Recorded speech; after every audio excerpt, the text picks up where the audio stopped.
শুভ ভাইফোঁটা, আর আমরা এখানে এই গাছকে ভাইফোঁটা দেব।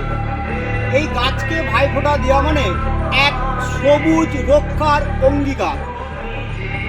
প্রকৃতির প্রতি শ্রদ্ধা এবং ভালোবাসা জানাতে আমরা গাছকে ভাইফোঁটা দেবো। এখন আমরা সেই ভাইফোঁটা দেওয়ার যে আয়োজন দেওয়া হচ্ছে ভাইফোঁটা।